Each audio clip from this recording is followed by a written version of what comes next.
কিসের জন্য আমি একটা শব্দ পেলাম? চোর না তো আবার, নিশ্চয় আম চুরি করতে এসেছে।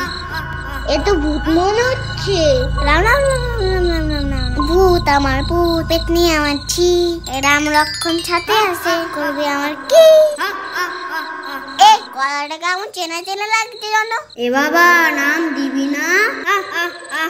ও তুই, এই তো আসার সময় হলো। কটা বাজে এখন? মা সব রান্নাঘরে রেখে দিয়েছে। এত বক বক করছিস কেন? ঘুমো না। আচ্ছা, দরজায় তো তালা দেওয়া, তুই আসলি কি করে? এইভাবে। কোথায় গেল? কোথায় গেল? দেখলি? তুই এই ম্যাজিকটা কোথা থেকে শিখলি? আমাকে শিখিয়ে দিবি? আমার গুরুদেব আছে না, গুরুদেব, সে আমাকে শিখিয়ে দিয়েছে। তাহলে আমাকেও গুরুদেবের কাছে নিয়ে চল। আমার গুরুদেব আবার যাকে তাকে ম্যাজিক শেখায় না। তাহলে তুই শিখিয়ে দে, 4টে আম দেবো খুনি। না না, এসব আমার আমটাম লাগবে না। আমার দাঁতে পোকা না, তা তুই এসব শিখে কি করবি? আরে তুই বুঝতে পারছিস না, মা যখন হাতা নিয়ে আসবে না, তখন আমি শুরু করে ভানিশ হয়ে যাবো। আহ, গরমে এটাই শান্তি। আইসক্রিম, ইস কতদিন খাইনি। তবে গেছে ভূতটা দেখছি তো আমার আইসক্রিমের দিকে তাকিয়ে আছে। ও এত লোভ দিচ্ছে, 3বার ফেলে দিয়ে খাই। তু তু তু।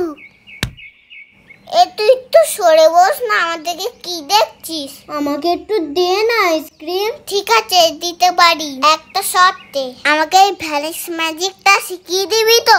হ্যাঁ দেবো খুনি, তুই আগে একটু দে তো আমার। একটা নিবি কিন্তু বেশি নিবি না। দাঁড়া, আমি ধরছি, তুই খা। এটা কি হলো?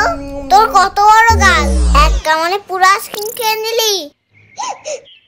এখন কি খাবো আমি?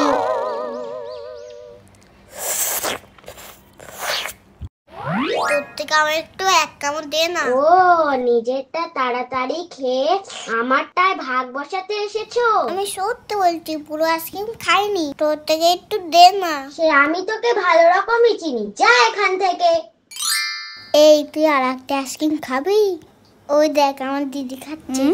এই, তুই ওই দিক ফিরে কি বিড়বিড় করছিস রে? যাই করো না কেন, আমি কিন্তু আইসক্রিম দেব না।